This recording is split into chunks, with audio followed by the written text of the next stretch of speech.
अस्सलाम वालेकुम स्टूडेंट्स, आज जो हमारा टेंस है वो है past indefinite tense. Past indefinite tense, past यानी कोई माजी की बात हो रही है। अगर हम पास्ट टेंस की डेफिनेशन देखें, यानी जिन जुमलों में से ये बात मालूम होती है कि काम पहले ही मुकम्मल हो चुका है। जैसे हम ये कहते हैं कि वो खेल चुका था, वो पढ़ चुका था, वो चाय बना चुकी थी, वो बाज़ार जा जा जा चुका था। तो मतलब जितने भी था वाले कह सकते हैं कि जुमले हैं, तो ये हमारे पास क्या कहलाते हैं, पास्ट टेंस के जुमले होते हैं, यानी जो बात गुजर गई हो। तो ये जनरल केस है इसका। तो अब हम वो जो चार हमने बेसिक इंडेफिनिट, कॉन्टीन्यूअस और परफेक्ट कॉन्टीन्यूअस, तो उनकी जो चेन है उसको लेकर चलेंगे। तो सबसे पहले जो पास्ट टेंस के बाद हमारे पास टेंस है वो क्या है, पास्ट इंडेफिनिट टेंस। अब पास्ट इंडेफिनिट टेंस को फ़ेल माजी मुतलक भी कहते हैं उर्दू में। तो अब इसकी डेफिनेशन क्या होगी? इसकी डेफिनेशन ये है कि अगर किसी काम का अमल गुज़रे हुए ज़माने में शुरू होकर उसी ज़माने में ख़त्म हो जाए। मतलब पास्ट इंडेफिनिट टेंस, बात तो माजी की है, बात तो गुज़रे हुए ज़माने की है, लेकिन ज़्यादा वक्त उसको न गुज़रा हो, मतलब कुछ देर पहले की बात हो। ठीक है, अगर किसी काम का अमल गुज़रे हुए ज़माने में शुरू होकर उसी ज़माने में ख़त्म हो जाए तो ये हमारे पास क्या कहलाते हैं, पास्ट इंडेफिनिट टेंस। अब उर्दू में चंद मिसालें मैं आपको समझाऊंगा, तो इन पर आपने गौर करना है कि इस तरह के अगर जुमले हों तो वो पास्ट इंडेफिनिट टेंस के जुमले होते हैं। तो सबसे पहली मिसाल है कि मैंने दूध पिया था। ठीक है, मैंने दूध पिया था, पास्ट टेंस हो गया। हमने मैच हारा, पास्ट टेंस। मैंने एक सांप देखा, उसने मेरा कलम चुराया था। तो ये चारों जो जुमले हैं ये जो है वो पास्ट टेंस के हैं। मैंने दूध पिया था, सारी बात है कि इतना वक्त नहीं गुजरा इस बात को। हमने मैच हारा, अब हारा मतलब मैच हार चुके हैं, पास्ट की बात है। मैंने एक सांप देखा, इसका मतलब कुछ देर पहले की बात है। उसने मेरा कलम चुराया था, ये भी पास्ट टेंस की बात है, गुजरे हुए ज़माने की बात है। तो ये तमाम जो जुमले हैं, मैंने दूध पिया था वाले, और हमने मैच हारा, वो गए। ठीक है, और उन्होंने फ़िल्म देखी, हमने मैच देखा। ठीक है, तो ये तमाम जो जुमले हैं ये हमारे पास क्या कहलाते हैं, पास्ट इंडेफिनिट टेंस, यानी फ़ेल माजी मुतलक के जुमले हैं। अब इनकी जो उर्दू में अलामात हैं, अगर उर्दू में इस तरह के जुमले हों जैसे था, थी, करते थे, दिया, लिया, आया था, वो गए, तो ये तमाम जो अल्फाज अगर जुमले के आखिर में आ जाएं तो स्टूडेंट्स ये अलामात हैं कि ये जो है हमारे पास पास्ट इंडेफिनिट टेंस के जुमले हैं, फ़ेल माजी मुतलक के जुमले हैं। तो उर्दू में मैंने आपको जो चार मिसालें दी हैं उनको आपने ज़हन में रखना है, और इसी तरह आपने को 5-6 जुमले ख़ुद भी बनाने की कोशिश करनी है। ख़ुद कोशिश किया करें, घर पे प्रैक्टिस किया करें इसकी। अब हेल्पिंग वर्ब, यानी हेल्पिंग वर्ब क्या इस्तेमाल होगा इसमें? वह जैसे हम वॉज, इज़ करते हैं, वॉज करते हैं और आर करते हैं, तो इसी तरह पास्ट इंडेफिनिट टेंस के अंदर याद रखिएगा एक ही हेल्पिंग वर्ब इस्तेमाल होता है, वो है डिड। ठीक है, देखिए पहले हम हैज़ हैव भी लगाते हैं। ठीक है, जैसे हमने पिछला अगर आप वीडियो देखें प्रेजेंट परफेक्ट टेंस की, जिसमें हैज़ और हैव लगा है और उसके साथ थर्ड फॉर्म लगी है, तो इसी तरह किसी के साथ आई के साथ हैव लगता था तो वी के साथ भी हैव लगता था, इट के साथ हैज़ लगता था, ही के साथ हैज़ लगता था।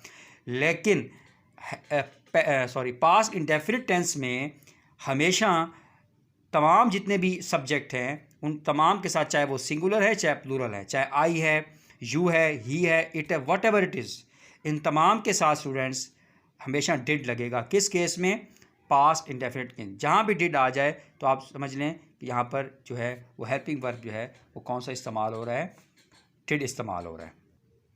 अच्छा, अब जिस तरह 3 फॉर्म ऑफ द वर्ब होती हैं, first form, second form, third form, तो पास्ट इंडेफिनिट टेंस वाहिद एक ऐसा टेंस है तमाम 12 टेंसों के अंदर जिसमें जो है वो सेकंड फॉर्म इस्तेमाल हो रही है वर्ब की। वरना जितने भी टेंस है यहाँ पे किसी में फ़र्स्ट फॉर्म इस्तेमाल होती है, साथ आईएनजी वगैरह लगता है, या फिर थर्ड फॉर्म इस्तेमाल हो, जैसे परफेक्ट वाले जितने भी जुमले हैं, प्रेजेंट परफेक्ट, पास्ट परफेक्ट और फ्यूचर परफेक्ट, तमाम में जो है वो third form of the verb इस्तेमाल होती है। But in past indefinite tense we use second form of the verb.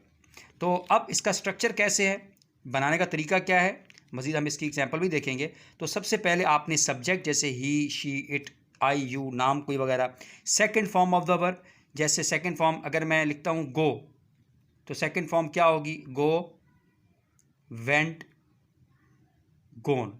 तो ये क्या होंगी, 3 फॉर्म्स हैं। फर्स्ट फॉर्म गो है, फिर सेकंड फॉर्म वेंट है, थर्ड फॉर्म गोन है। तो इसी तरीके से अब इसमें कौन सी इस्तेमाल होगी, कौन सा लफ्ज़ इस्तेमाल होगा, वेंट। ठीक है, जिस तरह आप, चले एक और आपको एग्जांपल दिखा देता हूँ। कॉमन वर्ब में बहुत ज़्यादा इस्तेमाल होता है। ड्रिंक हो गया, सेकंड फॉर्म क्या होगी जी, ड्रैंक, और थर्ड फॉर्म ड्रंक। ये लफ्ज़ ख़तरनाक है। खैर, अभी गो, वेंट, गोन, ड्रिंक, ड्रैंक, ड्रंक। तो अब इसमें क्या होगा कि सब्जेक्ट ही, शी, इट वगैरह, second form of the verb, ठीक है, और उसके बाद हमारे पास क्या आ जाएगा, ऑब्जेक्ट आ जाएगा। अब अगर हम इसके पॉजिटिव जुमले देखें, पॉजिटिव जो अगर इसकी मिसालें देखें जिसमें नहीं वगैरह नहीं आता, जैसे मैंने दूध पिया था, जैसे हमने एग्जाम्पल, मैंने दूध पिया था। अब देखें, आई ड्रैंक मिल्क, मैंने दूध पिया था, आई ड्रैंक मिल्क, यानी ये जुमले से भी पता चल रहा है पिया था पास्ट इंडेफिनिट टेंस है, और हमने second form of the verb जो है वो इस्तेमाल किया, आई ड्रैंक मिल्क। सेकंड हमारे पास है हमने मैच जीता, ठीक है, वी वॉन द मैच, तो विन, वॉन, वॉन, तो हमने मैच जीता, वी वॉन द मैच। तीसरा जो जुमला है वो है मैंने मेहनत की, आई, मेहनत करना यानी वर्कड हार्ड। अब ये वर्कड, ठीक है, वर्कड, सेकंड फॉर्म भी इसकी वर्कड है और थर्ड फॉर्म भी वर्कड है। बहरहाल आपने क्या लिखना है यहाँ पे, आई वर्कड हार्ड, मैंने सख्त मेहनत की। अब जो 2 जुमले बच गए हैं, जैसे मैंने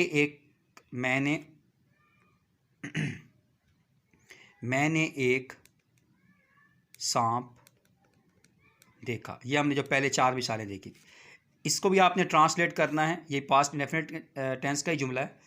और उसके बाद उसने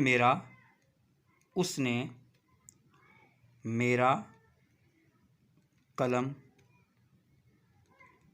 चुराया था। अच्छा, इसमें वर्ब जो इस्तेमाल हो रहा है चुराना, यानी चुराने की आप क्या, स्टील, ठीक है, स्टील, स्टोल, स्टोलन, ठीक है। तो अब इसमें आपने जो है इनके सेंटेंस आपने ख़ुद बनाने हैं। और उसके बाद अब अगर नेगेटिव की बात करें तो बहुत सिंपल है, जैसे नॉट वगैरह। यहाँ पर आपने जो यहाँ पर डिड का इस्तेमाल होगा जब आप नेगेटिव बनाएंगे, यानी I drank milk, I did not drink milk. ये यानी अगर डिड आ जाए, डिड नॉट वगैरह आ जाए, तो फिर इस जो सेकंड फॉर्म है वो फर्स्ट फॉर्म में तब्दील हो जाएगी। ये नहीं करना कि आई डिड नॉट ड्रैंक मिल्क, नहीं, बिल्कुल नहीं। आई डिड नॉट ड्रिंक मिल्क, ये बहुत अहम बात है, इसको अच्छी तरह जहन में बिठाएं स्टूडेंट्स।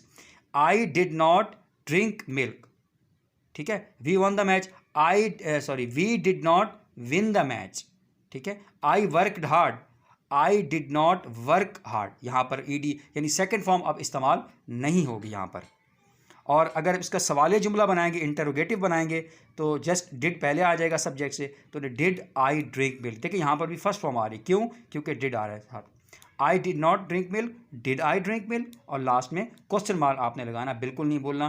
तो स्टूडेंट्स, आपने कम से कम जो है ज़्यादा 10 भी बना सकते हैं, लेकिन 5 जुमले एटलीस्ट आपने बनाने हैं, और उनकी भी आपने प्रैक्टिस करनी है, क्योंकि practice makes a man perfect. Channel को सब्सक्राइब करें, वीडियो को लाइक करें और अपने दोस्तों के साथ शेयर करें। थैंक यू, अल्लाह हाफिज़।